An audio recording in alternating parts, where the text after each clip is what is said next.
It's episode 69 of NES Works. Yep, feels nice.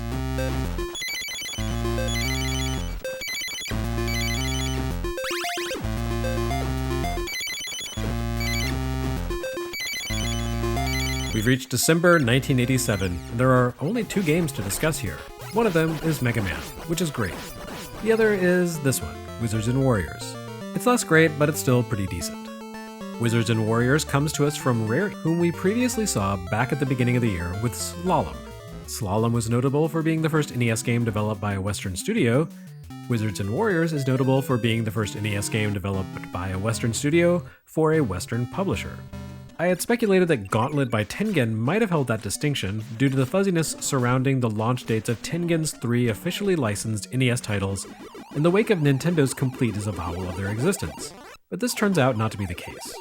Atari Archive creator Kevin Bunch dug around in some newspaper archives and determined that Tengen didn't make its debut as a licensee until 1988, which means Wizards and Warriors creators Rare and Acclaim beat them to the punch by a few months.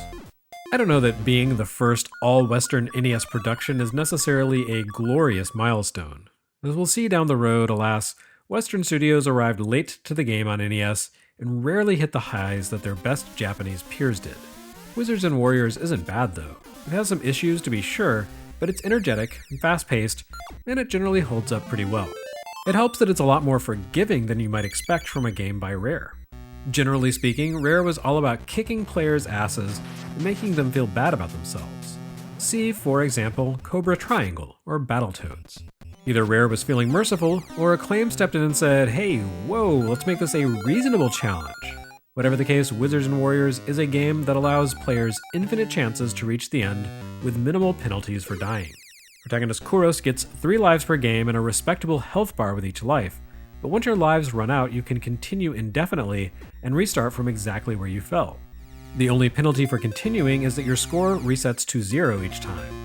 But this isn't really a score chase kind of game, to be honest. But it's just as well because without infinite continues, Wizards and Warriors would be utterly infuriating. It's a game where enemies appear at random, infinitely, from all directions. There is no point in Wizards and Warriors at which you're able to breathe easy. You're always under attack, and sadly, KUROS is kind of crummy at fighting back. While you can press the attack button to attempt to kill monsters, your striking animation is pretty iffy and your hitbox is unreliable. KUROS' best form of defense is to jump around a lot, since anything that strikes his sword while he's jumping, though not necessarily attacking, will take a hit. This takes a little getting used to, but it does work, more or less. Wizards and Warriors is easily the most vertical platformer we've seen on NES, even more so than all those tall cavern shafts that have to be climbed in Metroid. You spend a lot of time jumping here, so you're almost always in attack mode kind of by default. It's still a weirdly mean-spirited game though, with flying enemies constantly zooming around to home in on poor KUROS as he attempts to climb trees and navigate caverns. In terms of progression, Wizards and Warriors is pretty straightforward. Each stage has an exit door behind which a boss awaits. In order to take on the boss, you need to find the key whose color matches the color of the exit door. You also need to gather enough gems in order to pay off the enemy knight that blocks the door. Each stage contains 3 keys, each a different color, as well as enough gems to bribe the evil wizard Malkill's extremely disloyal door guards. The keys open both doors and chests they share a color with, and the further you advance into the game, the more complex the level layouts become. By the time you reach Malkill's castle, each stage's keys will be hidden behind doors of different colors, forcing you to unlock them in the proper sequence.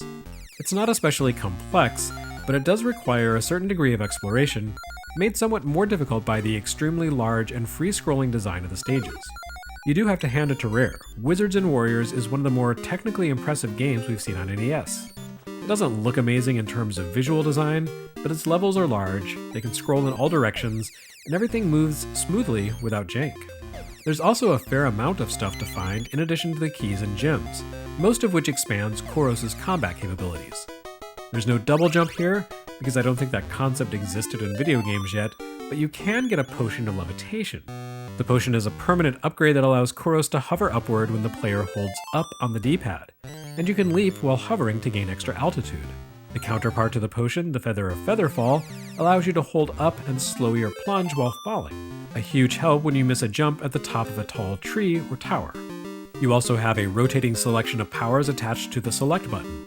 You can only carry one of these items at a time, And the game has an annoying tendency to foist an unwanted power on you when you least expect it, but they can still be handy in a pinch. The boots of force allow KUROS to kick, which can damage enemies, but are even more valuable for their ability to bust open treasure chests even if you don't have the required key. There's also a Cloak of Darkness, which I guess theoretically is meant to make it impossible for enemies to target you, but doesn't work. And then there are a couple of wands, one of which throws fireballs, and one of which freezes enemies. These are okay in theory, but using the select button for an attack action is not exactly practical in the heat of combat. The most important items you can collect in the game, however, are the throwing weapons, the dagger and the axe. Once you acquire these, KUROS will fling a boomerang-style projectile every time you hit the attack button. These can also be the most frustrating thing about the game. The last two bosses are extremely difficult to defeat with the dagger rather than the more powerful axe, but the axe only appears in the third stage. If you miss it, you might as well give up because you'll be hard-pressed to complete the game. Still, despite these quirks, Wizards and Warriors can be pretty fun. KUROS controls with a limber, albeit kind of floppy, grace. The extensive platforming is pretty easygoing, thanks in part to the lack of damage knockback. Unlike, say, Simon Belmont or Samus Aran, KUROS isn't flung backward to his death by the slightest contact with foes. In fact, there's no such thing as being flung to your death, as there are no bottomless platforms here at all. There's a cartoonish sort of quality to the characters and monsters here that connects Wizards and Warriors back to the company's early work under the Ultimate Play the Game banner. With its silly monsters, emphasis on exploration and jumping, and acquisition of power-ups, Wizards and Warriors feels like Night Lore or Saberwolf, reinvented in the NES style. Rather than taking the form of an isometric adventure or top-down action game, Wizards and Warriors is a 2D, side-scrolling platformer. But it carries forward the spirit of the company's early 80s microcomputer hits, and it demonstrates the company's remarkable adaptability to changing times, tastes, and cultures. For their part, Acclaim was clearly happy with Wizards and Warriors' performance. They turned the series into a short-lived franchise. A multimedia empire, in fact. KUROS appeared in the ill-conceived Power Team cartoon, which attempted to take C-tier mascots like Quark the Tomato into a Captain N knockoff. Wizards and Warriors was also graced with a novelization of sorts in Scholastic Books' Worlds of Power children's books. 2 NES sequels soon followed, as did a middling Game Boy spin-off, Wizards and Warriors 10. It's kind of a lot to hang on an absolutely middle-tier NES release in a year overstuffed with greatness. But I guess there's something to be said for homegrown content. As an all-new property created specifically for Acclaim, the company actually owned Wizards and Warriors, unlike all the Japanese properties it had licensed prior to this release. So, here's to notable firsts, or semi-notable-ish.